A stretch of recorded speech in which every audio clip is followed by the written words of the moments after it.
Hello. आवाज आ रही है क्या?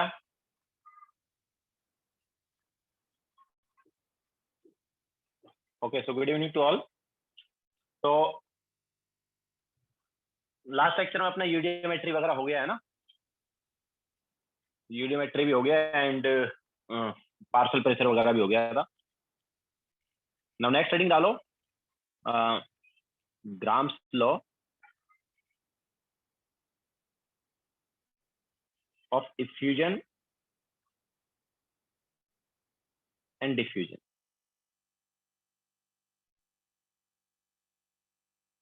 तो सबसे पहले हम ये देखेंगे इफ्यूजन एंड डिफ्यूजन होता क्या है। तो डिफ्यूजन क्या है यार? तो डिफ्यूजन क्या होता है? हाई कॉन्सेंट्रेशन साइड से लो कॉन्सेंट्रेशन साइड या हायर नंबर से लोअर नंबर साइड पार्टिकल का फ्लो होना ही क्या है? डिफ्यूजन है।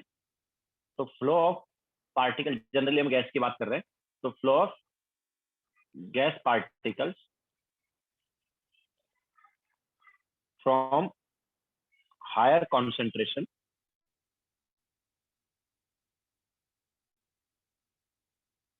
हायर कॉन्सेंट्रेशन मतलब हम यहाँ पर नंबर की भी बात कर सकते हैं,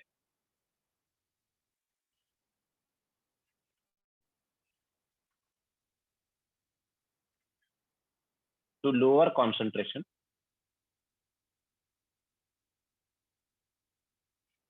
तो हायर नंबर से लोअर नंबर साइड पार्टिकल्स का फ्लो होना जो है वही क्या है? डिफ्यूजन है।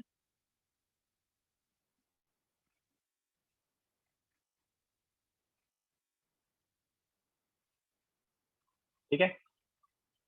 जैसे अपने पास क्लासरूम है या मान लो रूम है, तो रूम के मान लो एक कोने में हम अगरबत्ती जला दे, थोड़े टाइम बाद उस अगरबत्ती का स्मेल पूरे रूम में हो जाएगा ना। तो बेसिकली वहां पर क्या हुआ है? डिफ्यूजन हुआ है। Okay, what about effusion? तो इफ्यूजन जो है, इसमें क्या है, किसी कंटेनर के अंदर कोई गैस है और उस कंटेनर में कोई पिन होल कर दिया जाए तो गैस जो है बाहर आ जाएगी। ये छोटा सा, एक बहुत छोटा सा होल कर दिया जाए इस कंटेनर पे की वॉल पे, तो उस वॉल के थ्रू या उस सॉरी उस होल के थ्रू गैस बाहर आ जाएगी। ठीक है, तो that is effusion. Okay, so flow of gas through a pin whole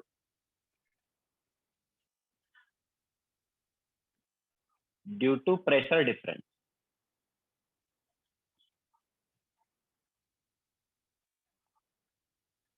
ठीक है, तो प्रेशर डिफरेंस की वजह से गैस का फ्लो होना थ्रू ए पिन होल क्या है? इफ्यूजन। बस यही डिफरेंस है, मतलब ऑलमोस्ट दोनों को हम सेम प्रोसेस ही मान के चलते हैं। एक में क्या है कि मतलब दोनों में क्या है, एक तरह से गैस पार्टिकल्स फ्लो हो रहे हैं या मूव हो रहे हैं। ठीक है, बट इफ्यूजन क्या है? इफ्यूजन में हम बोलते हैं कि जो गैस पार्टिकल्स है पिन होल के थ्रू आ रहे हैं। ठीक है, या वैसे बोल सकते हैं इफ्यूजन भी एक टाइप का डिफ्यूजन ही है ना। डिफ्यूजन तो कहीं पे भी हो सकता है, कहीं पे भी फ्लो हो सकता है, बट इफ्यूजन में जो फ्लो है वो क्या है? Through a pin whole. Okay, तो जैसे मान लो अपने पास ये कंटेनर है, इस कंटेनर में पार्टिकल्स, ये हमारे पास गैस पार्टिकल्स हैं, तो ये सारे डायरेक्शन में मूव होंगे, तो दैट इज डिफ्यूजन। ये हमारे पास क्या हो गया? डिफ्यूजन। एंड इफ्यूजन क्या है कि हमारे पास कोई एक कंटेनर, उस कंटेनर के अंदर गैस है और उस गैस उस यहाँ पर पिनोल हो गया। ठीक है, तो इस पिनोल के थ्रू गैस बाहर आएगी, तो ये वाला जो है ये क्या हो गया? This is effusion. क्लियर है? इसके अंदर गैस थी, तो गैस जो है बाहर आएगी कंटेनर से थ्रू ए पिन होल, तो ये क्या है? ये इफ्यूजन। तो डिफ्यूजन और इफ्यूजन ऑलमोस्ट सेम ही कॉन्सेप्ट। यस अनन्या, ऑब्वियसली मतलब डिफ्यूजन इफ्यूजन कब होगा? जब हमारे पास कोई पिन होल वगैरह होगा तब इफ्यूजन होगा ना। कंटेनर की वॉल में कोई छेद वगैरह कर दिया तो उस कंटेनर से गैस बाहर आ जाएगी, तो वो इफ्यूजन हो जाएगा।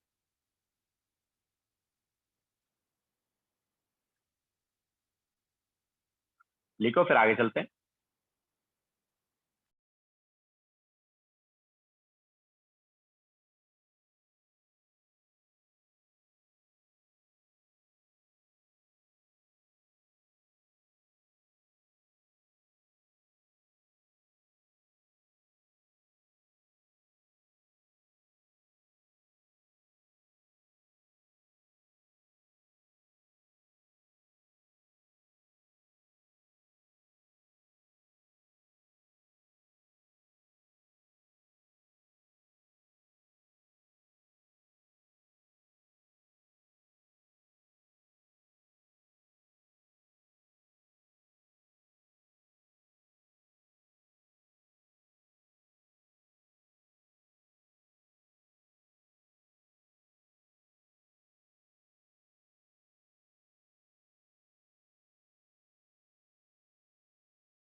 नेक्स्ट वीक इसका TWT भी आ गया। अभी तो यार लेक्चर ही कितने हुए हैं,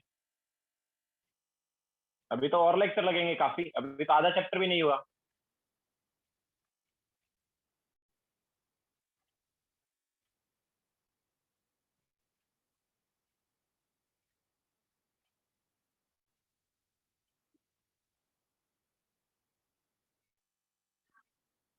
दिशीता दिसंबर में है TWT, अभी नहीं है ना।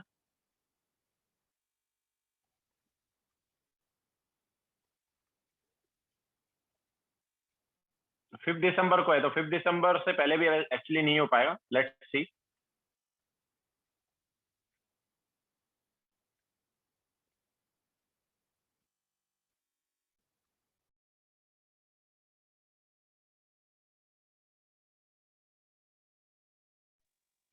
हो गया सबका?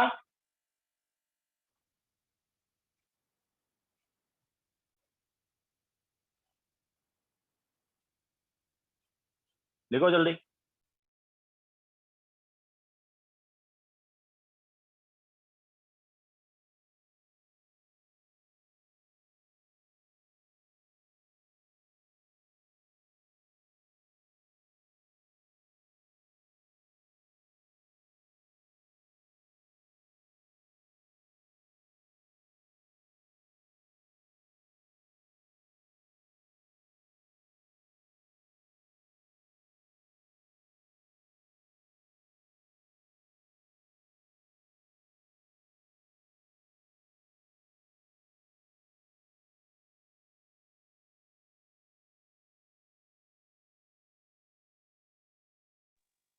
ना देखो, डिफ्यूजन एंड इफ्यूजन का रेट हो सकता है कुछ, तो रेट क्या होगा? तो रेट ऑफ डिफ्यूजन और इफ्यूजन, तो ये क्या हो सकता है? तो it is like distance travel के टर्म्स में रेट बोल सकते हैं। तो distance travel per unit time, ठीक है, means distance travel by gas molecules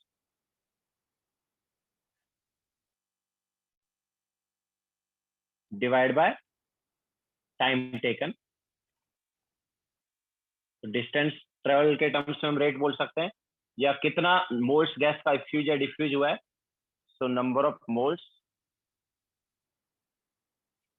of gas effused और डिफ्यूज्ड पर यूनिट टाइम, ठीक है, मीन्स टाइम टेकन डिवाइड कर देंगे। सिमिलरली रेट जो है वॉल्यूम के टर्म्स में भी आ सकता है, ठीक है, हमें पता है कि number of moles is directly proportional to volume for gas, है ना। तो it can be written as volume of gas effused और डिफ्यूज्ड पर यूनिट टाइम।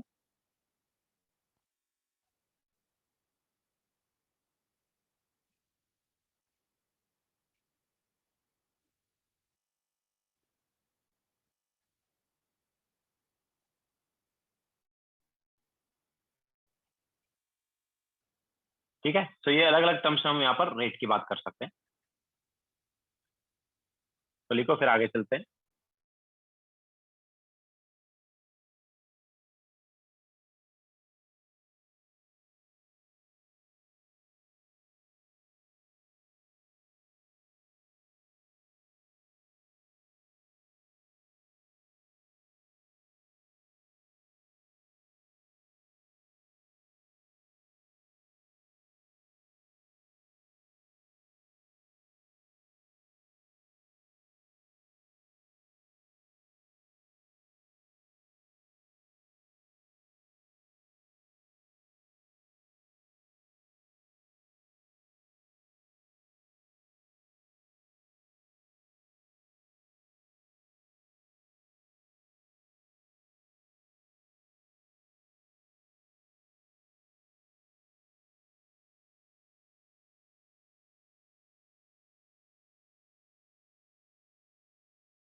हो गया सभी का?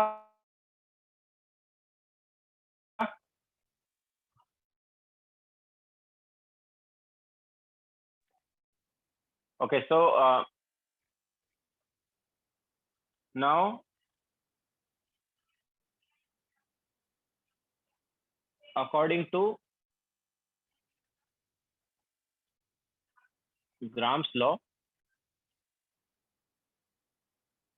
rate of effusion or diffusion is directly is inversely, हमें पता है यार, जो ज्यादा मोलार मास होगा, जो ज्यादा हैवी गैस होगी स्लो मूव करेगी ना, ठीक है, तो मोलार मास के इन्वर्सली होगा। बट कैसे होगा इन्वर्सली, तो एक्सपेरिमेंट से पता चला। रेट ऑफ इफ्यूजन और diffusion is inversely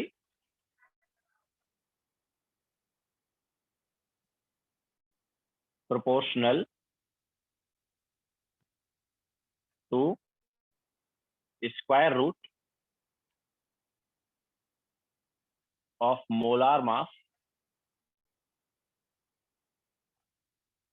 of gas। लेकिन कंडीशन ये है कि प्रेशर और टेम्परेचर कांस्टेंट होना चाहिए। Eight constant pressure and temperature. अगर प्रेशर हमारे पास डिफरेंट होगा तो फिर प्रेशर पर भी डिपेंड करेगा और टेम्परेचर भी। बट हम अभी बात करें कांस्टेंट प्रेशर एंड टेम्परेचर की, ठीक है। तो रेट जो है इसको हम आर से रिप्रेजेंट करते हैं, तो it is directly proportional to 1/√m, ठीक है। नाउ ये कब है? At constant pressure and temperature, जब प्रेशर एंड टेम्परेचर कांस्टेंट है तब। नाउ प्रोपोर्शनल का साइन हटेगा तो कोई कांस्टेंट आ जाएगा, तो हमने बोल दिया कांस्टेंट मान लो के है, तो k/√m। अब देखो हमारे पास अगर दो गैस है तो दो गैस का रेट का रेशियो क्या होगा? सो ऑब्वियसली के से तो के कैंसिल आउट हो गया, तो एक रेशियो हमारे पास ये आ जाएगा, ठीक है। तो दो गैस का हम रेट का रेशियो इस टाइप से बता सकते हैं। जैसे मान लो हमें पता करना है कि यार rate of H2 with respect to rate of O2 क्या होगा, ठीक है। तो रेट ऑफ H2 जो है हाइड्रोजन की रेट जो है वो ऑक्सीजन की रेट का कितने टाइम्स है, अगर हमें ये निकालना, तो ये क्या हो जाएगा? Root of molar mass of O2 divide by molar mass of H2। Now what is molar mass of O2? तो it is 32 and what is molar mass of H2? It is 2। तो दिस इज √16, और √16 मतलब 4। हम ऐसा बोल सकते हैं कि जो H2 का रेट है डिफ्यूज या इफ्यूज होने का, वो 4 टाइम्स होगा O2 के रेट। ओके, तो इस टाइप से हम देख सकते हैं कि जो रेट है वो मोलार मास पर कैसे डिपेंड करेगा। तो लिखो, फिर आगे चलते हैं।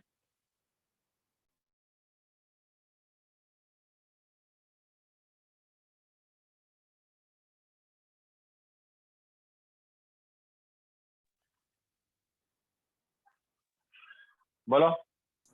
Yes sir. सर तो यहाँ पे स्क्वायर रूट ही क्यों हुआ सर मास का? हम लोगों ने उसका कोई मतलब? एक्सपेरिमेंटल पता चला ना यार, experiment. Yes sir, experimentally. Yes, okay sir. Experimentally मिला।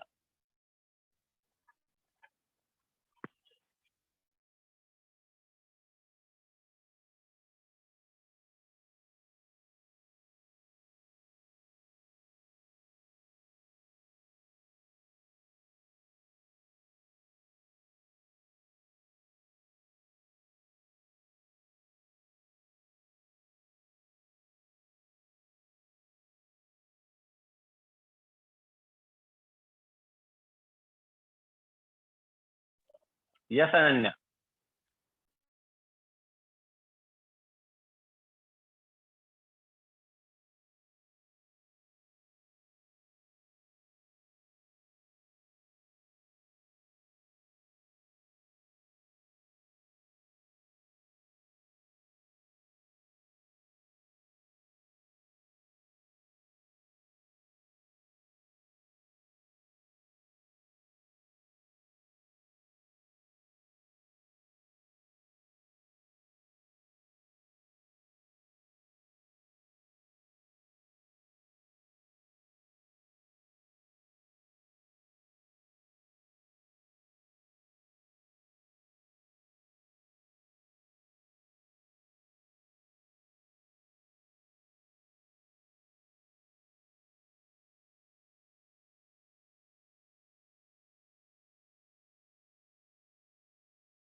हो गया सबका?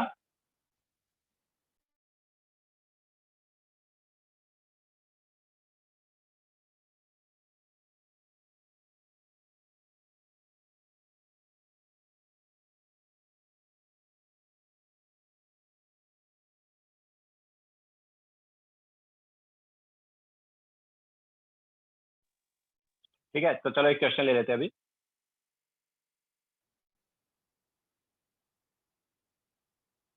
100 ml of O2 gas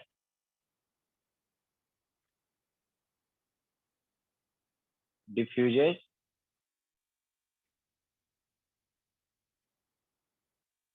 through a vessel in 20 seconds. 200 ml of an unknown gas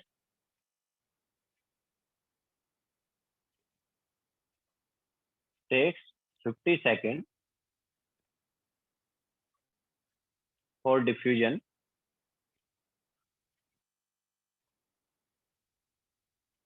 under identical conditions.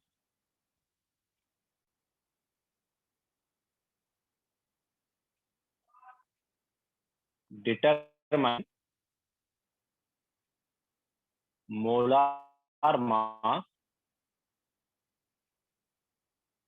of unknown gas.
कराएं क्या?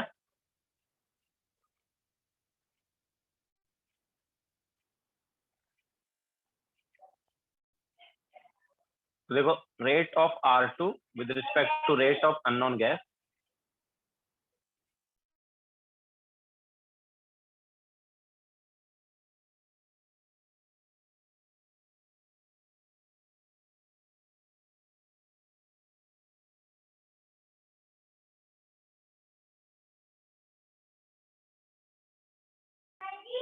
तो rate of O2 divide by rate of unknown gas क्या आना चाहिए under identical condition? It should be equal to root of molar mass of unknown gas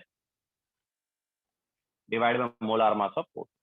ठीक है ना? हमें देखो रेट क्या दिया है, तो O2 का रेट देखो क्या है, 100 ml डिफ्यूज हो रहा है कितने टाइम में? 20 सेकंड में, तो 100/20। और अननोन गैस का 200 ml डिफ्यूज हो रहा है कितने टाइम में? 50 सेकंड में, तो डिवाइड बाय 50।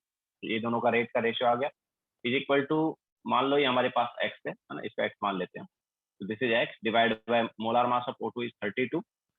तो ये क्या आया? ये हमारे पास आ गया 5/4 is equal to root of x/32। तो यहाँ से x क्या आएगा? ये आ गया 32 into 25/16। Okay, that is nothing but, तो molar mass of unknown gas क्या आ गया? 50 आ गया। क्लियर है सभी को?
हो गया सबका ना?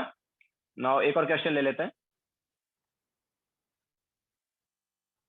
तो देखो क्या है, NH3 और HCl जो है वो कंबाइन होकर NH4Cl बनाते हैं। तो हम क्या करते हैं, ये एक हमारे पास 100 सेंटीमीटर का एक ट्यूब है। इस 100 सेंटीमीटर के ट्यूब में हम एक साइड से NH3 इंजेक्ट कर रहे हैं और दूसरी साइड से HCl, दोनों गैस ही हैं, दो गैस इंजेक्ट कर रहे हैं। तो व्हाइट फिल्म्स बनेगा। व्हाइट फिल्म्स किसके हैं? NH4Cl के हैं। ठीक है, तो मान लो कि इससे x डिस्टेंस पर वो व्हाइट फिल्म्स बन रहे हैं, NH3 साइड से x डिस्टेंस पर व्हाइट फिल्म्स बन रहे हैं। तो हमें वो डिस्टेंस निकालनी है कि x की वैल्यू क्या रहेगी। ठीक है, अच्छा, दोनों साइड प्रेशर हम सेम ही रख रहे हैं, दोनों साइड हम 1 atm प्रेशर से इंजेक्ट कर रहे हैं। ओके, तो क्या बताया मैंने कि NH3 और HCl जो है वो कंबाइन होके क्या बनाता है, NH4Cl, जो कि क्या है, व्हाइट फ्यूम। ओके, तो हमें क्या बताना है, तो determine distance from NH3 end where white fumes of NH4Cl are observed। NH4Cl के व्हाइट फ्यूम्स हमें कहाँ पे दिखाई देंगे, वो डिस्टेंस बताओ।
आया आंसर? कराएं?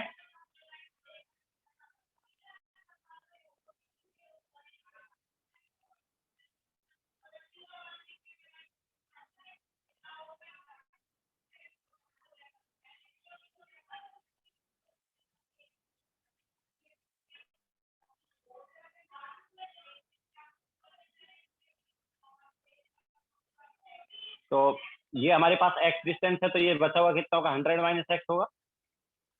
तो NH3 ने x डिस्टेंस ट्रेवल किया और HCl ने 100 माइनस x किया, ठीक है। तो rate of NH3 divide by rate of HCl is equal to root of molar mass of HCl divide by molar mass of NH3, ठीक है। Now what is rate of NH3? NH3 ने x distance travel किया है, मान लो time t था, obviously उतने ही टाइम में HCl ने 100 माइनस x डिस्टेंस ट्रेवल कर लिया।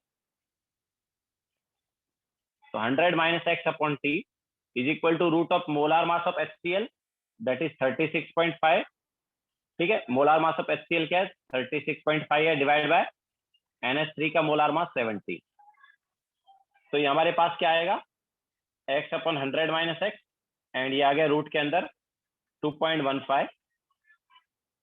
अप्रोक्सीमेटली ये 2.25 लिया जा सकता है। 2.25 क्या होगा? 1.5 हो जाएगा उसका रूट, है ना। चलो ये थोड़ा कम है, तो इसका रूट आता है हमारे पास अप्रोक्सीमेटली 1, मतलब ये 1.46 आ गया। तो x is equal to 146 minus 146x, तो यहाँ से 2.46x जो है वो क्या आ गया? 146 आ गया। तो x की वैल्यू आ गया 146 upon 2.46, that is nothing but 59.3 centimetre. Okay, तो ये हमारे पास डिस्टेंस आ जाएगी जहां पर NH3 और HCl क्या है? टकराएंगे या वाइट फिल्म्स बनाएंगे।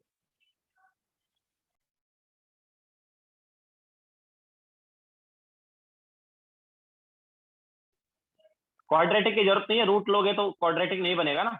और 2.15 का रूट ले लोगे तो क्वाड्रेटिक क्यों बनेगा? नहीं बनेगा। स्क्वायर करोगे तो क्वाड्रेटिक बनेगा।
हो गया सभी का?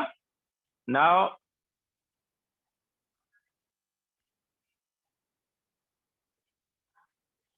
146 डिवाइडेड 2.49 कितना आएगा भाई?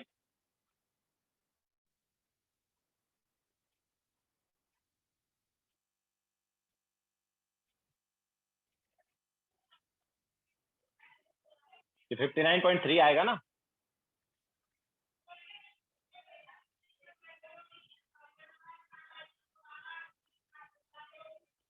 ओके, नाउ अब देखो हमने क्या बताया कि जो रेट है वो इनवर्सली प्रोपोर्शनल होता है रूट m के, लेकिन कब? जब प्रेशर और टेम्परेचर कांस्टेंट हो। लेकिन अगर प्रेशर भी डिफरेंट हो तो ये रेट जो है प्रेशर पे भी डिपेंड करेगा। कैसे करेगा?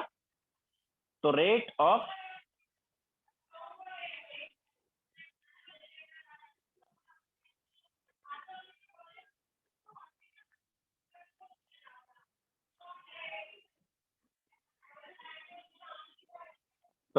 Effusion and diffusion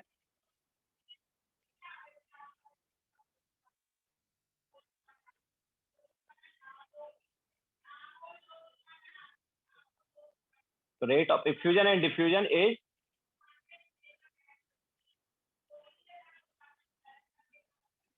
directly proportional to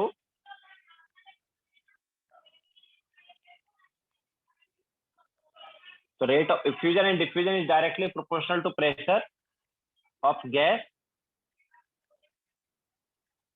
at constant temperature.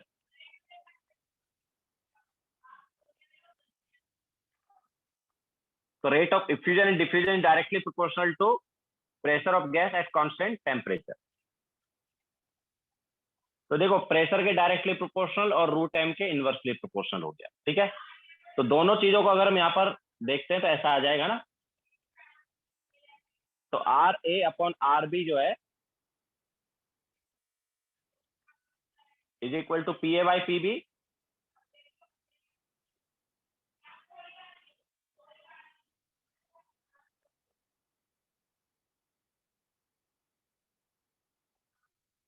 तो R A upon R B equal to P A by P B into root of M B by M ए।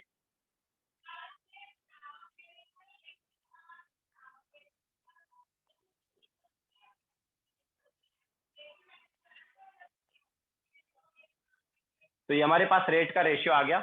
अब देखो हमारे पास ये कंटेनर है, इस कंटेनर में हमारे पास दो गैस है ए एंड बी। अब इस कंटेनर से अब ये दोनों गैस बाहर आएंगी, तो जब बाहर आएंगी गैस तो वहां पर अगर हमें रेट निकालना है, ठीक है। अच्छा P A by P B क्या होगा, सबसे पहले तो इस कंटेनर में दो गैस है ए एंड बी, तो उनका प्रेशर का रेशियो क्या होगा, ऑब्वियसली नंबर ऑफ मोल्स का रेशियो होगा ना, होगा ही नहीं होगा। तो प्रेशर का रेशियो को हम क्या लिख सकते हैं, नंबर ऑफ मोल्स का रेशियो भी लिख सकते हैं। ओके, तो R A upon R B क्या लिखा जा सकता है यार, R A upon R B equal to partial pressure का ratio mean number of moles का रेशियो। तो N A by N B inside, obviously inside container के जो नंबर ऑफ मोल्स है उनका रेशियो इस पार्शियल प्रेशर का ratio into root of M B upon M ए।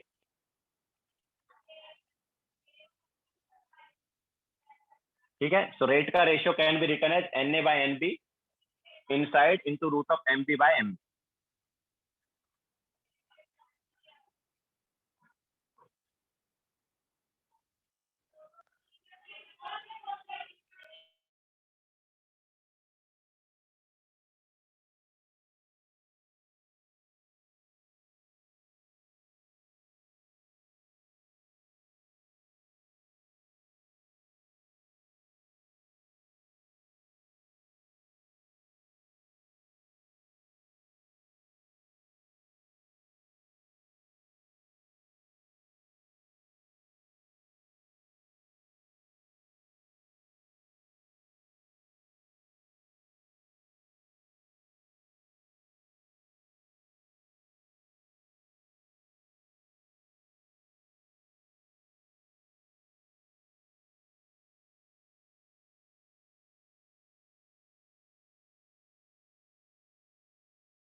हो गया सभी का।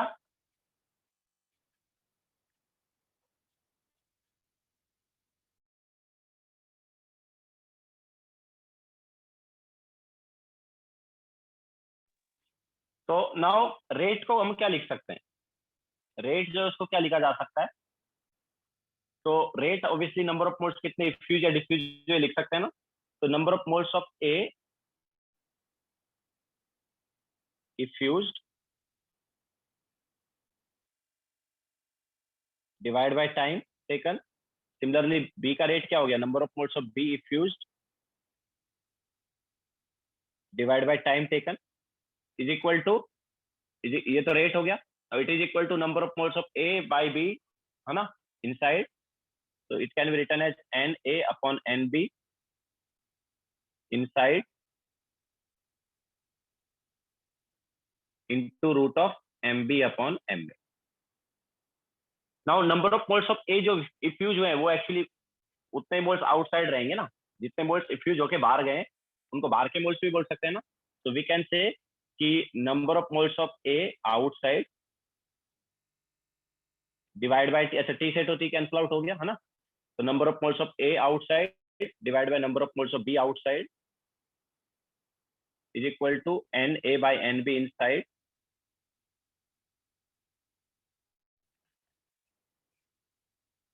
into root of Mb upon Ma। ठीक है, या फिर इसको ऐसे लिख दो कि नंबर ऑफ मोल्स का रेशियो आउटसाइड, आउटसाइड जो हमें गैस मिल रही है डिफ्यूज होने के बाद, उसमें मोल्स का ratio should be equal to inside moles का ratio into root of Mb upon Ma। Okay, तो ये हमारे पास एक और फॉर्मूला आ जाएगा।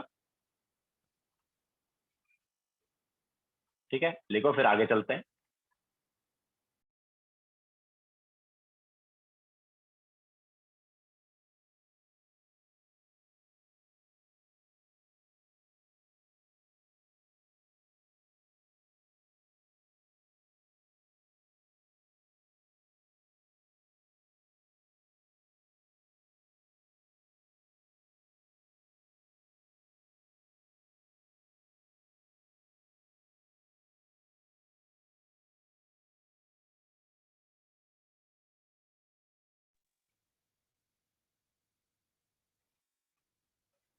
बोलो अन्य।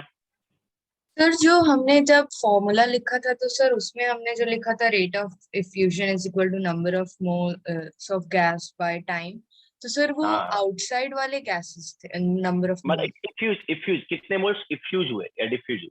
ओके, सो जो इफ्यूज और डिफ्यूज होके गए मोल्स वो बाहर ही है ना, बाहर ही पहुंचेंगे। यस, हाँ सर। मतलब मैं बोल रहा हूँ कि मान लो 5 मोल डिफ्यूज इफ्यूज होके चले गए है ना, तो बाहर कितने मोल मिल गए, 5 मिल गए है ना। मतलब इफ्यूज हुए तो बाहर ही चलेंगे। हाँ, ठीक है, हम यहाँ पर कंटेनर लिया ना हमने, देखो ये देखो कंटेनर लिया, इससे यहाँ पर गैस बाहर निकलती है। ठीक है, हाँ सर, थैंक यू।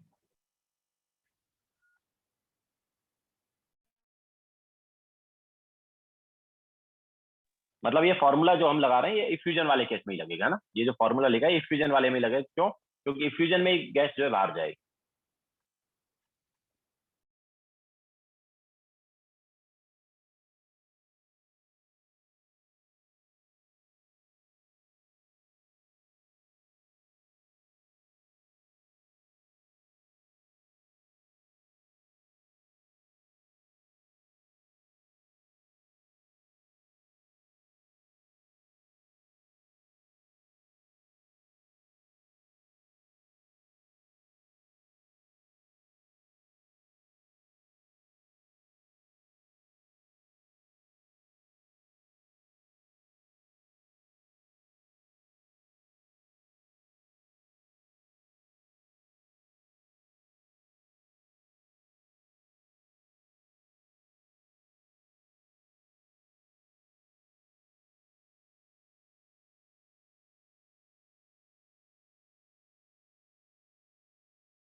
हो गया सभी का?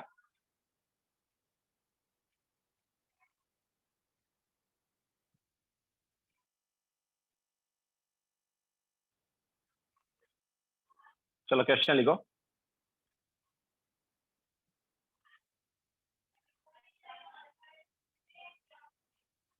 Determine molar composition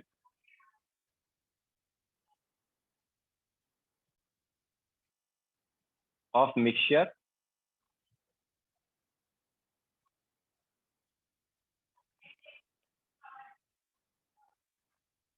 in vessel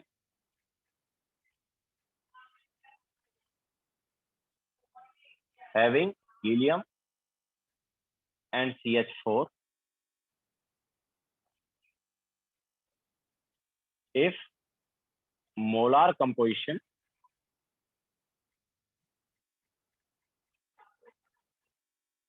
diffusing out initially will be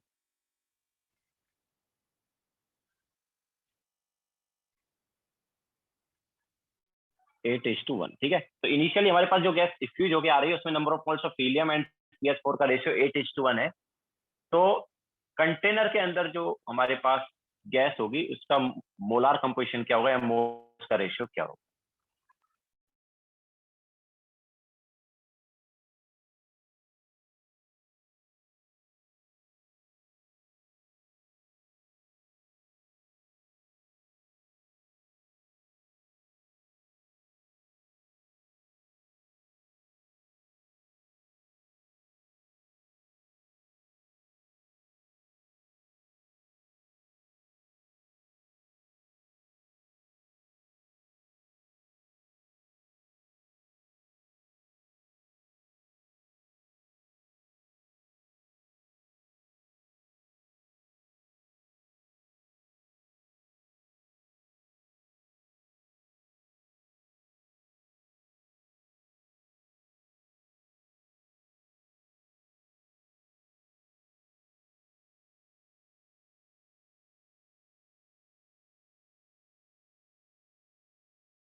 कराएगा?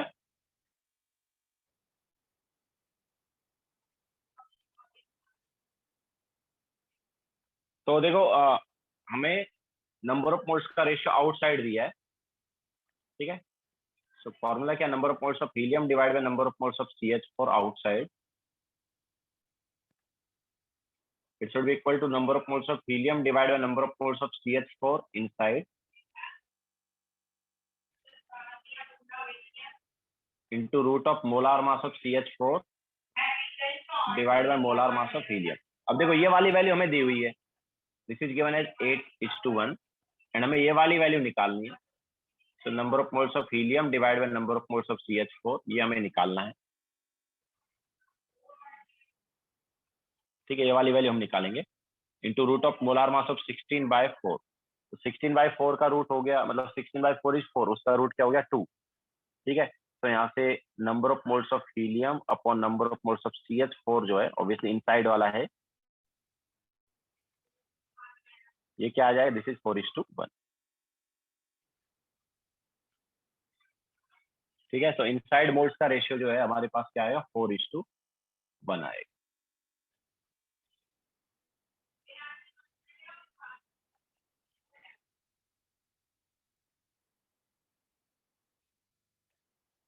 तो ये जो हम बता रहे हैं एक्चुअली इनिशियल रेट है। ओके, ये जो भी हम रेट वगैरह डिस्कस करते हैं या मोल्स जो डिस्कस करते हैं इनिशियल पॉइंट के डिस्कस करते हैं। क्यों? क्योंकि जैसे ही थोड़ा सा भी टाइम बीता तो हमारे पास अंदर से गैस बाहर आ जाएंगी ना, दोनों गैस बाहर आ जाएंगी, और दोनों गैस बाहर आएंगी तो जो मोल्स का रेशियो, इनसाइड मोल्स का ratio will be different. Okay, तो ये जो फॉर्मूला लगाते हैं इनिशियल पॉइंट पर फॉर्मूला लगाते हैं याद।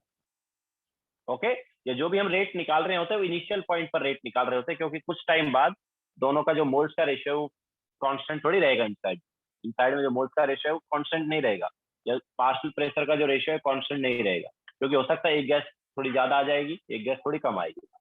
ओके, तो जो भी हम यहाँ पर रेट निकालते हैं या मोल्स वगैरह निकालते हैं वो इनिशियल पॉइंट के मोल्स या रेट निकालते हैं। क्लियर है सभी को? ओके, तो इसके लिए हम एक और तरीका यूज कर सकते हैं, मतलब एग्जैक्ट निकालना है तो रेट ऑफ, मतलब इंस्टेंटेनियस रेट ऑफ डिफ्यूजन या डिफ्यूजन हम यहाँ पर यूज करते हैं। ओके, तो इंस्टेंटेनियस रेट ऑफ डिफ्यूजन या डिफ्यूजन लेंगे।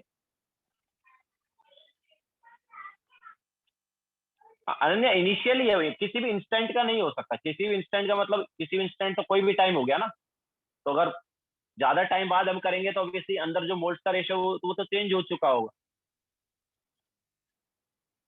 ओके, तो जो हम नंबर ऑफ मोल्स का रेशियो इनसाइड लेंगे that will be different. Okay, तो वो तो हमें पता ही नहीं होगा, हमें तो इनिशियल मोल्स का रेशियो देगा।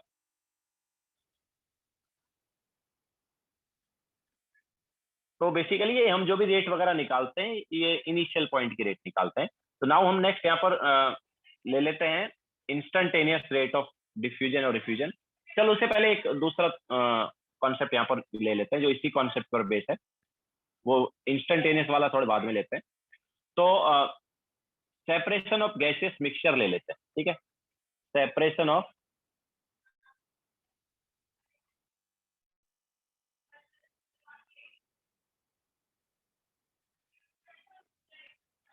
separation of gaseous mixture using effusion and diffusion। तो सेपरेशन ऑफ गैसेस मिक्सचर में देखो क्या है, तो यहाँ पर हम क्या करते हैं, हमारे पास कोई एक, मतलब ऐसा पूरी तरह सेपरेट होंगी नहीं गैस, याद रखना, बट काफी हद तक हम क्या है कि सेपरेट कर पाएंगे। तो हमारे पास कोई कंटेनर है, उस कंटेनर में दो गैस है, मान लो ए एंड बी। ठीक है ना, उन दोनों गैसेज को हमें सेपरेट करना है। तो हम यहाँ पर क्या सीरीज ऑफ कंटेनर कनेक्ट करेंगे, छोटा सा पिन होल वगैरह करके। तो फर्स्ट कंटेनर इसको एक सेकंड कंटेनर से कनेक्ट कर दिया,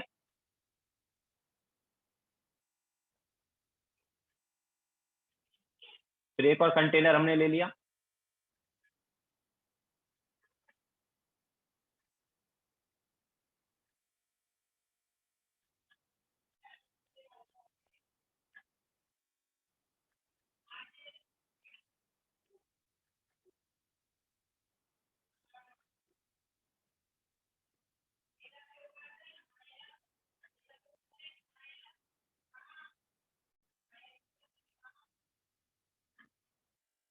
ठीक है। तो इस टाइप से हमने बहुत सारे कंटेनर लिए, मान लो this is first container, this is second, this is third, this is fourth, this is nth container, this is n-1 वाला। ठीक है, तो क्या है कि हम ऐसे कंटेनर ले रहे हैं और एक कनेक्ट कर रहे हैं। तो हमें पता है कि यार जो, अब देखो यहाँ से जब लास्ट वाले कंटेनर तक गैस जाएगी तो बेसिकली जो हैवी गैस है वो तो स्लो मूव करेगी ना यार, जो हैवी गैस है वो क्या करेगी, स्लो मूव करेगी, और जो लाइट गैस है वो फास्ट मूव करेगी, है ना। तो ये जो लास्ट वाला कंटेनर है, इसमें हम बोल सकते हैं मेनली कौन सी गैस रहेगी, लाइट गैस रहेगी। क्यों? क्योंकि लाइट गैस जो उसका रेट ज्यादा रहेगा, लाइट गैस जो है यहाँ से यहाँ तक पहुंच गई हो, है ना। बट हैवी गैस जो है उसका रेट बहुत कम है, बहुत स्लो मूव करके जा रही है, दैट्स वाई वो यहाँ पर नहीं पहुंची होगी, या पहुंची होगी तो बहुत कम मोल्स पे है कि नहीं। ओके, सो दैट्स वाई हम बोल सकते हैं कि काफी हद तक गैसेज जो है लास्ट वाले कंटेनर में क्या हो जाएंगी, सेपरेट हो जाएंगी। एकदम ऐसा तो नहीं कि 100% सेपरेशन हो जाएगा, बट हम ऐसे बोलते हैं कि मान लो कि 1:9 का रेशियो आ गया, 10% 90% का हमारे पास कॉन्सेप्ट आ गया ना, एक गैस 10% होगी, दूसरी मान लो 90%, ऐसा हो गया होगा। तो काफी हद तक हम गैसेज को क्या कर पाएंगे, सेपरेट कर पाएंगे। तो कैसे होगा सेपरेशन, तो अब देखो यहाँ पर फॉर्मूला यूज होगा, तो पहले वो फॉर्मूला हम डिराइव कर लेते हैं कि फॉर्मूला कौन सा हम यहाँ पर अप्लाई कर मतलब यूज करेंगे। तो उस फॉर्मूले में क्या है कि हमें फर्स्ट कंटेनर में मोल्स का रेशियो पता होना चाहिए, तो हम लास्ट कंटेनर में मोल्स का रेशियो निकाल सकते हैं यूजिंग दैट फॉर्मूला। ठीक है, तो हम वो वाला फॉर्मूला भी डिराइव करने वाले हैं। तो सबसे पहले तो क्या मैं बोलूंगा कि यार जब फर्स्ट कंटेनर से गैस बाहर जा रही है, तो इसको मैं बोल दूंगा यहाँ पर RA/RB1, है ना। ये RA/RB1 का मतलब क्या है कि रेट का रेशियो आफ्टर फर्स्ट कंटेनर। तो क्या होगा भाई, रेट का रेशियो आफ्टर फर्स्ट कंटेनर क्या होगा, फर्स्ट कंटेनर में मोल्स का ratio into root of MB/ME, होगा ही नहीं होगा, बताओ। ऐसे लिख सकते हैं ही नहीं लिख सकते, बताओ। रेट का रेशियो फर्स्ट कंटेनर से जो गैस बाहर आ रही है, ये गैस जो बाहर आ रही है, इसमें रेट का रेशियो क्या हो जाएगा, it will be number of moles का ratio inside into root of MB/ME, है ना। नंबर ऑफ मोल्स का रेशियो इनसाइड मतलब Na/NB। अच्छा, नाउ दिस रेट का ratio can be written as, याद है आउटसाइड मोल्स का रेशियो लिख सकते हैं ना, जो रेट का रेशियो इसको क्या लिख सकते हैं, आउटसाइड मोल्स का रेशियो लिख सकते हैं। तो यार फर्स्ट वाले कंटेनर से जो गैस बाहर जा रही है, उसके आउटसाइड मोल्स का रेशियो मतलब वो गैस कहाँ पर जा रही है, सेकंड कंटेनर में जा रही है ना। ओके, सो आउटसाइड मोल्स का रेशियो मतलब सेकंड कंटेनर में मोल्स का ratio. Okay, so this rate का ratio can be written as Na/NB in second container. Okay, that is nothing but first container के outside moles का ratio। या हम ऐसे बोल सकते हैं फर्स्ट कंटेनर से जो मोल्स इफ्यूज होके आए वो इफ्यूज मोल्स का रेशियो है। ओके, तो ऑब्वियसली वो कहाँ पर गए, सेकंड कंटेनर में गए, तो हमें ये मिला। नाउ अगर हमें सेकंड कंटेनर से जो गैस बाहर आ रही है, जो कि थर्ड कंटेनर में जा रही है इफ्यूज होके, तो वहां पर रेट का रेशियो अगर हम निकालें तो दिस इज RA/RB2 लिख देते हैं इसको, है ना। सो RA/RB2 क्या होगा यार, तो RA/RB2 इट विल बी, अब देखो यहाँ से जो गैस जा रही है इफ्यूज होके इधर, उसका रेट का रेशियो क्या हो सकता है, इस कंटेनर में मोल्स का ratio into root of MB/MA, है ना। तो नंबर ऑफ मोल्स का ratio in second container into root of MB/MA। अब देखो सेकंड कंटेनर से जो गैस बाहर आ रही है, ठीक है, उसका हमने क्या निकाला है, सेकंड कंटेनर से जो गैस बाहर आई है उसका रेट का रेशियो निकाला, ठीक है। तो उसमें हमारे पास ये वाली टर्म आई ना, ये वाली टर्म हमें ऑलरेडी पता है कि नहीं पता, देखो इधर पता है ना, क्या इसको सब्स्टिट्यूट कर सकते हैं, बिल्कुल कर सकते हैं। सेकंड कंटेनर में मोल्स का रेशियो हमें ऑलरेडी पता है, तो इसको जब हम सब्स्टिट्यूट करेंगे तो it is Na/NB1 into root of MB/MA⁻²।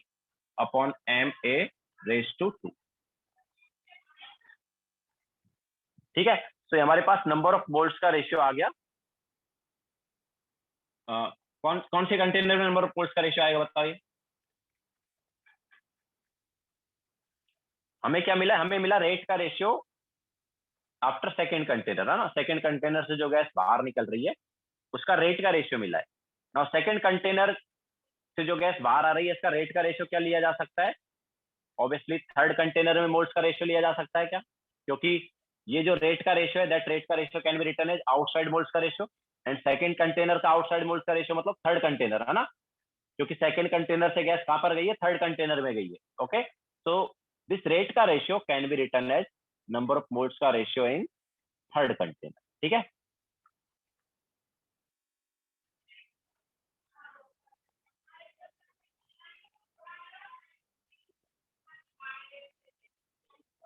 बोलो।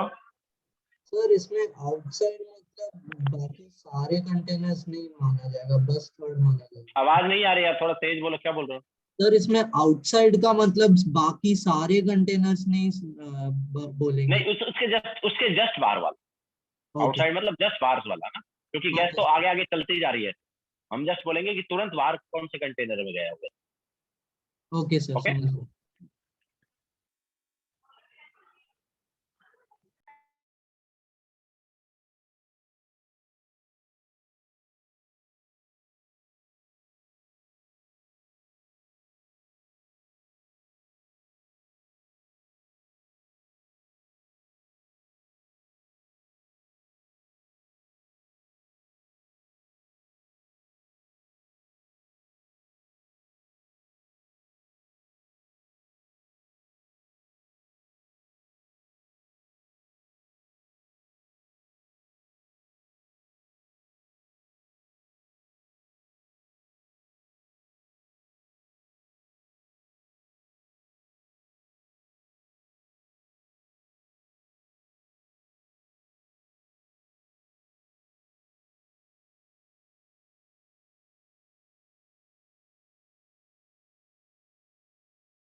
हो गया सबका? नाउ अब देखो, थर्ड कंटेनर से जो गैस बाहर आएगी उसका रेट का रेशियो अगर हम देखें तो RA/RB3, तो ये क्या होगा? थर्ड कंटेनर से जो गैस बाहर आ रही है उसका रेट का ratio will be RA/RB after third container is equal to, तो थर्ड कंटेनर से गैस बाहर आ रही है तो इधर रेट का ratio will be third container में मोल्स का रेशियो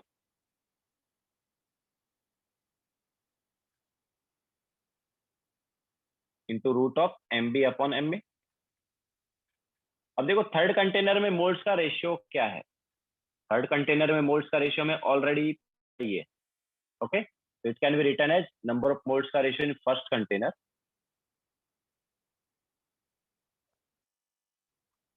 इंटू क्या था, √MB/MA का स्क्वायर था ना, है ना? स्क्वायर था और एक हमारे पास ऑलरेडी इधर है, तो पावर में क्या आ गया, 3 आ गया ना। तो this is √MB/MA raise to 3। Okay, so ये हमारे पास रेट का रेशियो आ गया आफ्टर थर्ड कंटेनर। ठीक है, तो अब देखो हमारे पास एक्चुअल में क्या है, ये तीनों एक्सप्रेशन में अगर हम देखें तो तीनों एक्सप्रेशन जो है फर्स्ट कंटेनर में मोल्स के रेशियो के टर्म्स में आ गए। ये देखो, यहाँ पर फर्स्ट कंटेनर में मोल्स का रेशियो के टर्म्स में आ गया ना। ये वाला भी देखो, फर्स्ट कंटेनर में मोल्स के रेशियो के टर्म्स में आ गया expression.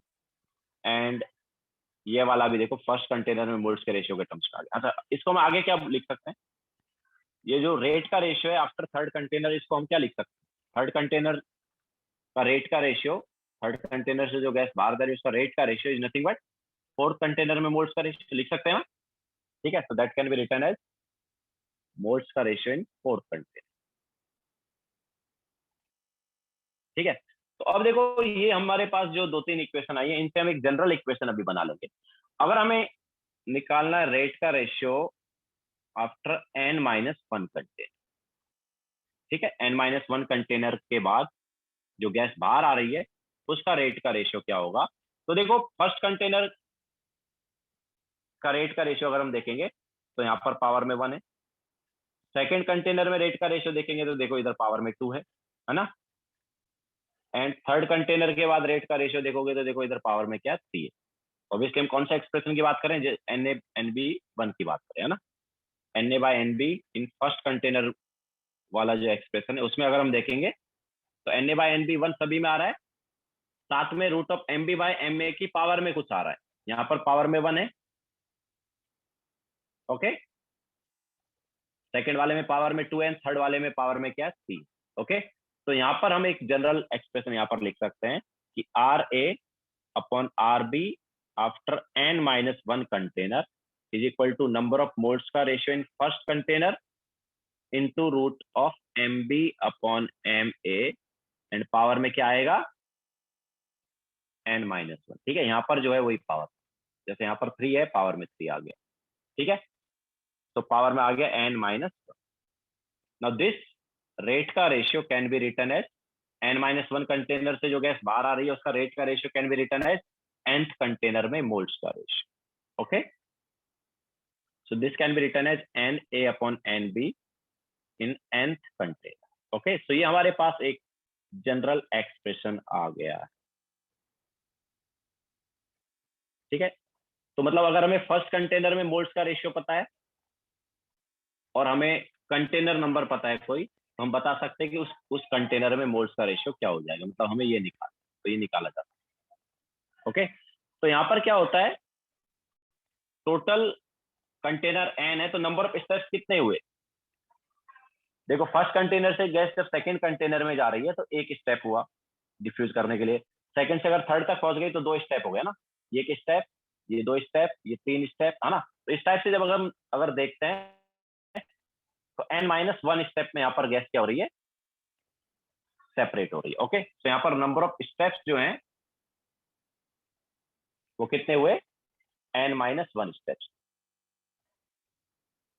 Okay. Number of steps यहाँ पर कितने हैं n-1, okay. Number of steps taken is equal to n-1।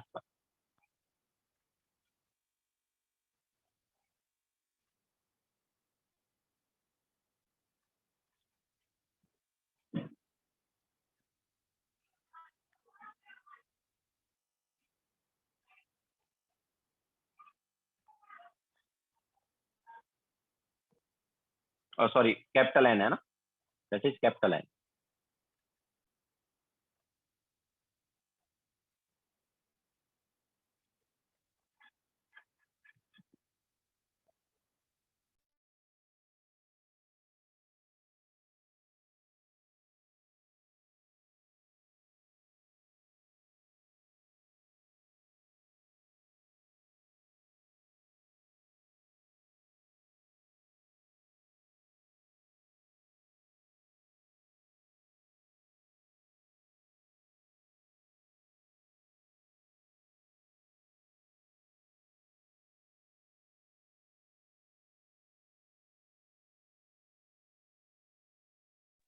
अच्छा एक चीज और यहाँ पर देख सकते हो कि जितना अब यहाँ पर ऑब्वियसली मोलार मास के बेसिस पर सेपरेशन हो रहा है ना, तो गैसेस मिक्सचर कब सबसे ज्यादा इजीली सेपरेट किया जा सकता है, जब मोलार मास में ज्यादा डिफरेंस होगा, ठीक है। ये हम ऐसे बोल सकते हैं कि greater the ratio of molar mass, ratio आ रहा है ना यहाँ पर, मोलार मास का रेशियो आ रहा है, ठीक है। So greater the ratio of molar mass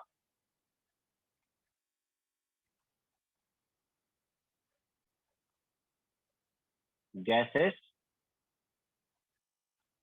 can be separated easily, ठीक है। उतना इजीली गैसेस को क्या किया जा सकता है, सेपरेट किया जा, जितना ज्यादा मोलार मास का रेशियो होगा उतना ही गैसेस को इजीली सेपरेट किया जा सकता है।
हो गया सभी का?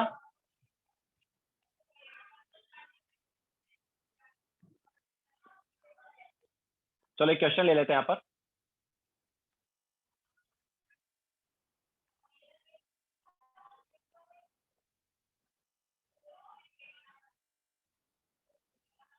If number of moles of helium divided by number of moles of CH4 is equal to 4:6 in first container, then determine molar ratio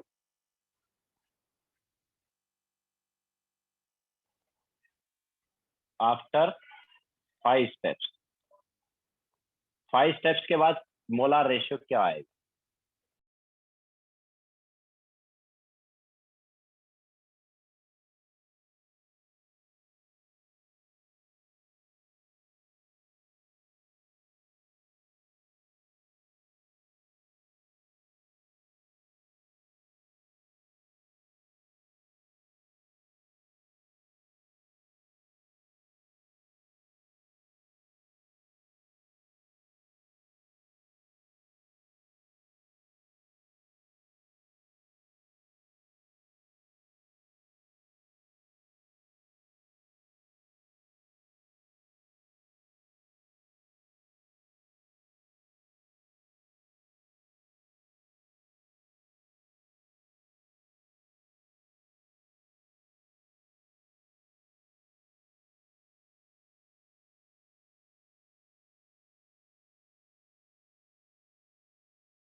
okay so देखो 5 स्टेप्स के बाद हमें मोल्स का रेशियो निकालना। 5 स्टेप्स के बाद निकालना मतलब 6 कंटेनर में निकालना, ठीक है। So number of moles of helium divide by number of moles of CH4 in 6 container हमें निकालना। तो it should be equal to number of moles of helium divide by number of moles of CH4 in first container into root of molar mass of CH4 divide by molar mass of helium and raise to क्या आएगा? देखो यहाँ पर container number है 6, है ना, तो power में क्या होता था? n-1 होता था ना, मतलब पावर में 5 आएगा।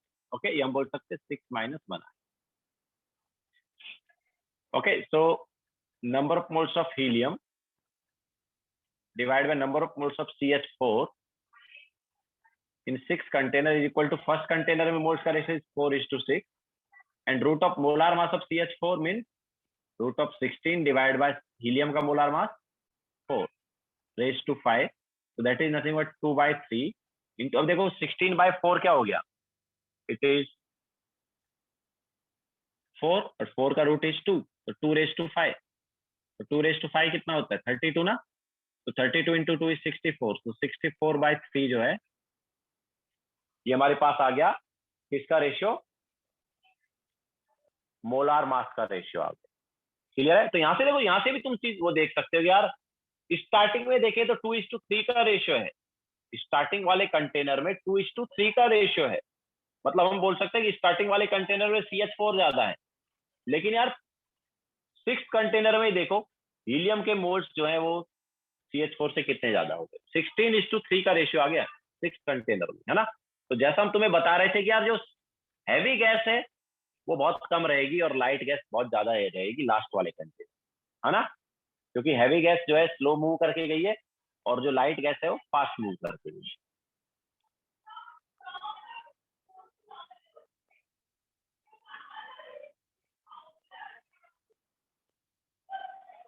बोलो। Yes sir. सर आप क्या 1 सेकंड के लिए प्रीवियस स्लाइड जा सकते हो सर, जहाँ पे आपने वो फाइनल जनरल फॉर्मूला दिया था? This one. Yes sir, thank you sir.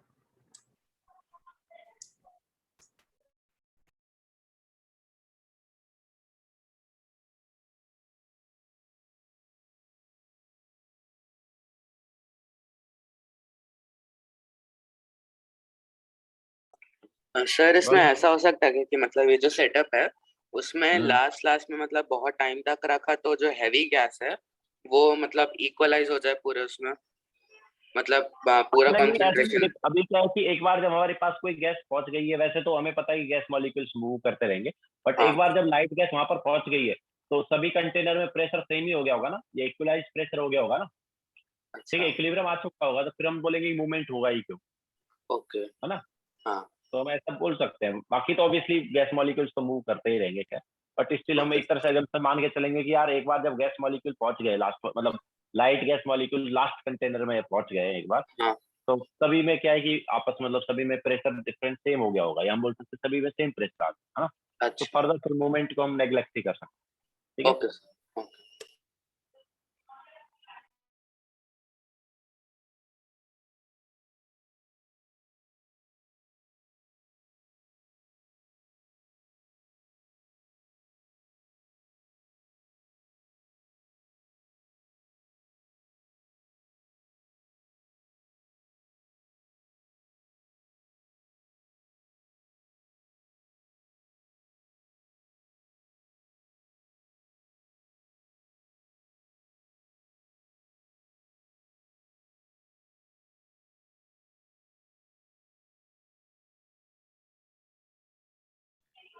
हो गया सभी का?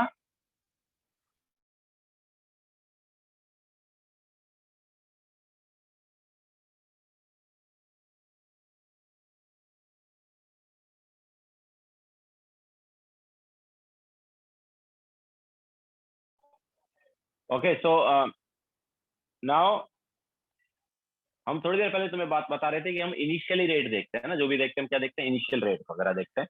तो अगर हमें किसी भी पर्टिकुलर पॉइंट पर रेट वगैरह निकालना है, ठीक है, या हमें इंस्टेंटेनियस रेट निकालना है, तो कैसे करेंगे, तो नेक्स्ट हम वही लेंगे। तो नेक्स्ट है इंस्टेंटेनियस रेट ऑफ इफ्यूजन, ठीक है, इंस्टेंटेनियस रेट ऑफ इफ्यूजन हम अगर देखें तो अब देखो रेट जो है इट इज डायरेक्टली प्रोपोर्शनल क्या है, P/√m, है ना। ये हम बोल सकते हैं rate is equal to some constant P, मतलब सब कांस्टेंट K इंटू P/√m। अब रेट को हम यहाँ पर इन टर्म्स ऑफ प्रेशर लिख दें, हमें पता है कि रेट जो है डिक्रीज हो रहा है, तो जो इंस्टेंटेनियस रेट है उसको हम क्या लिख देंगे, उसको हम लिख देंगे, इंस्टेंटेनियस रेट को क्या लिख देंगे in terms of pressure minus dP/dt। Okay, so minus dP/dt is equal to K into P/√m। Instantaneous की बात कर रहे हैं ना, ठीक है, तो इंस्टेंटेनियस के लिए हम इसको ऐसे लिख देंगे। तो अब देखो यहाँ पर dP/P इज इक्वल टू क्या आ गया, माइनस K/√m इंटू dt, ये आएगा। एंड अगर हम इसे इंटीग्रेट करें तो यार K/√m तो कांस्टेंट है, तो टाइम t तक जाएगा 0 से t तक, तो इनिशियल प्रेशर मान लो हम बोलते हैं यार P0 है, और किसी भी पॉइंट किसी भी टाइम t पर प्रेशर मान लो P है, तो एक्सप्रेशन क्या होगा ये, तो अच्छा 1/p का इंटीग्रेशन क्या होगा? 1/p का इंटीग्रेशन क्या होगा? ln p ना।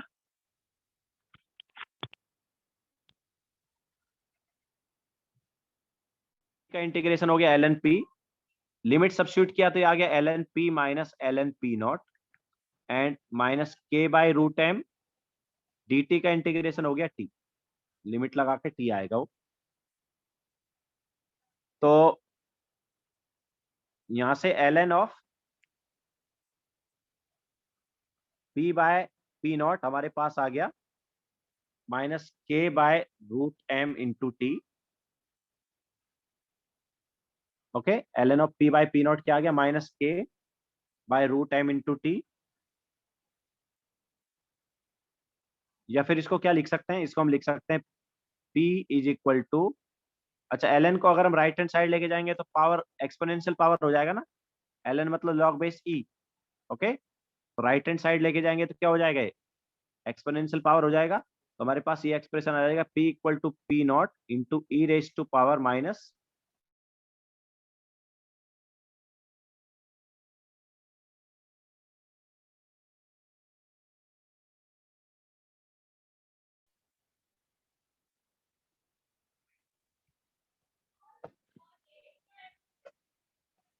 तो किसी भी पर्टिकुलर पॉइंट पर अगर तुम्हें इनिशियल मतलब किसी भी पर्टिकुलर पॉइंट पर तुम्हें गैस का कितना प्रेशर है वो निकालना है तो वो निकाला जा सकता है, ठीक है। तो उसका फॉर्मूला आएगा, अभी पहले लिख लो ये।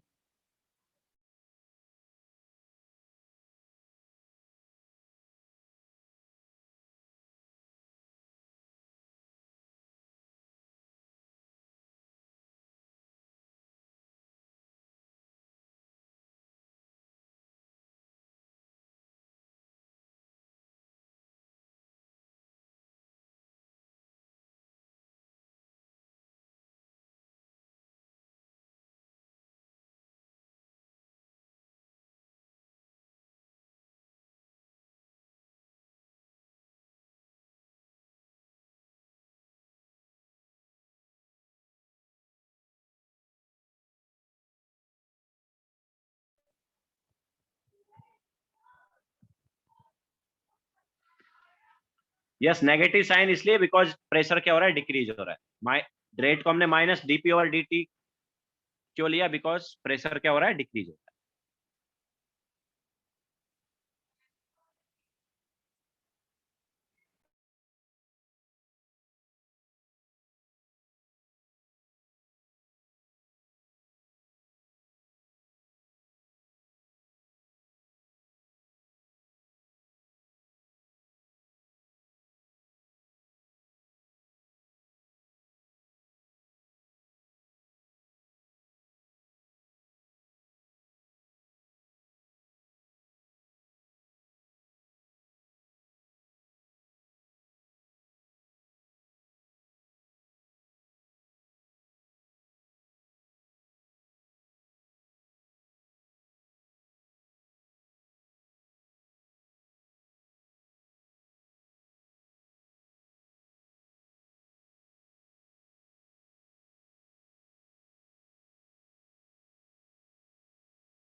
हो गया सबका?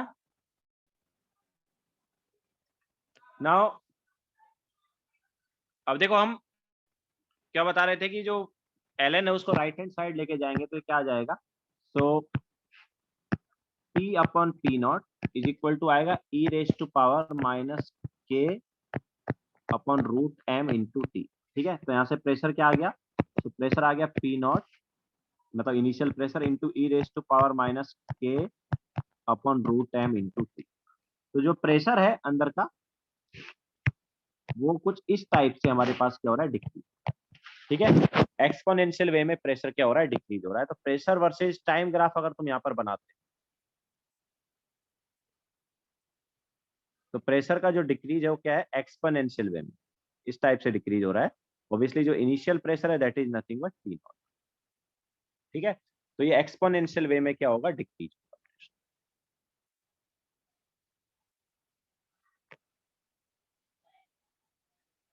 ठीक है, एक्सपोनेंशियल वे में ये डिक्रीज होता है। इसके अलावा हमारे पास देखो और यहाँ पर ग्राफ आ सकते हैं। तो हमने क्या लिखा था? L N P minus L N P naught, L N P minus L N P naught is equal to हमने लिखा minus K upon root M into T लिखा। तो यहाँ से L N P is equal to L N P naught minus K upon M into T आ गया। So इसको हम बोल सकते हैं y, इसको y एक्सेस पर ले सकते हैं, t को x एक्सेस पर ले सकते हैं। तो this is mx and this is c। तो यहाँ पर एक और ग्राफ आ सकता है दैट इज ln p। ठीक है, y एक्सेस पर ln p मतलब log p। ठीक है, log बेस e है। सो ln p versus t graph अगर हम बनाएं तो देखो स्लोप जो है वो क्या है? Minus K by root M है ना, x की जगह क्या है? t है। ओके, सो स्लोप क्या हो गया? Minus K by root M is slope, मतलब नेगेटिव स्लोप आ रही है। तो हमारे पास ऐसे स्ट्रेट लाइन आएगा विद नेगेटिव स्लोप। ओके, तो slope is minus K by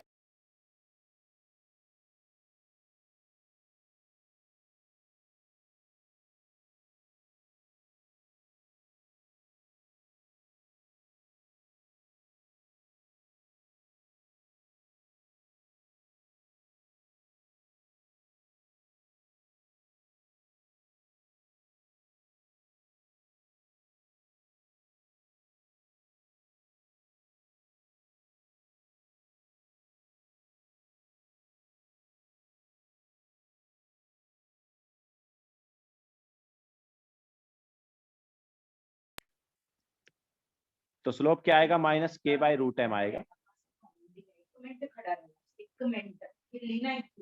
okay, so ये यहाँ पर क्या आ जाएगा? स्लोप आ जाएगा। एंड इंटरसेप्ट क्या हो गया? इंटरसेप्ट हो गया L N P naught, this is intercept. Okay, तो ये ग्राफ भी अब एक्चुअली इस पे बेस्ड क्वेश्चन जनरली आते नहीं है। अगर क्वेश्चन आएंगे तो ग्राफ बेस्ड ही आएंगे, है ना। वैसे जनरली इस वाले कॉन्सेप्ट पर क्वेश्चन नहीं आते।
सो के में भी क्वेश्चन अगर कोई आया तो ऑब्वियसली के वो दे सकते हैं या कोई इन्फॉर्मेशन देंगे जिससे के आ रहा होगा, ठीक है।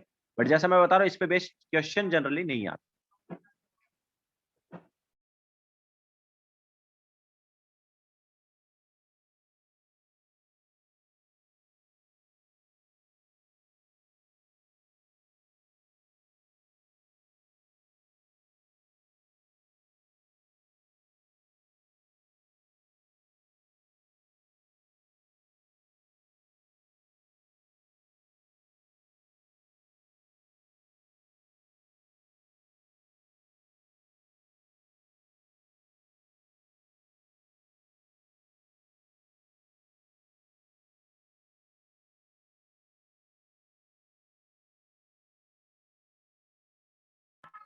हो गया सबका?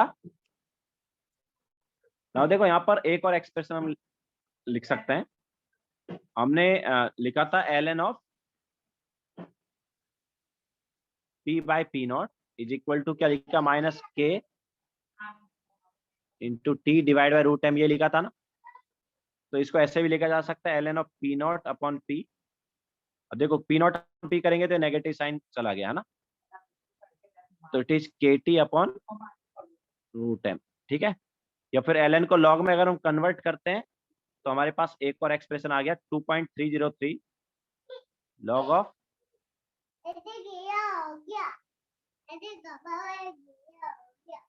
तो दूसरा एक्सप्रेशन ये आ गया।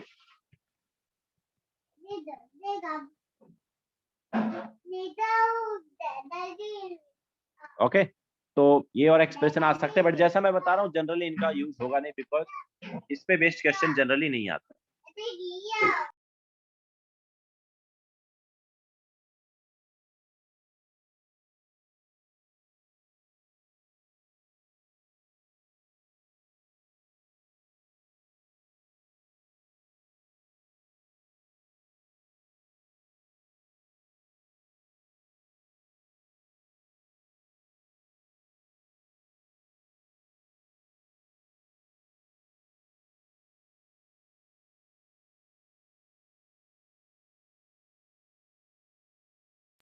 ओके, सो आज लेक्चर इतना ही। होमवर्क नोट कर लो। फाउंडेशन बिल्डर ऑब्जेक्टिव में क्वेश्चन नंबर 32, 40 एंड ln को जब log में कन्वर्ट करते हैं अनन्या, ln मतलब log बेस e और log मतलब log बेस 10, ठीक है। सो ln को log में कन्वर्ट करने पर 2.303 आता है।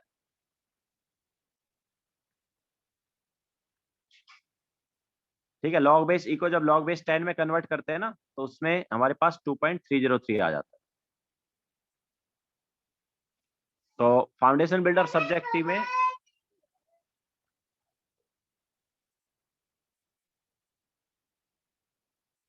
इसमें क्वेश्चन नंबर 17 टू 22, मतलब सारा इफ्यूजन डिफ्यूजन वाला पार्ट कर सकते हो। एक कॉन्सेप्ट और बचा इफ्यूजन डिफ्यूजन में, जिसके क्वेश्चन जनरली होमवर्क में दिए नहीं है, ठीक है।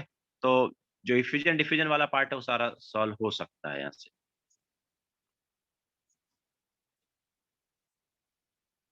तो लेक्चर यहीं पे एंड करेंगे। Bye, take care.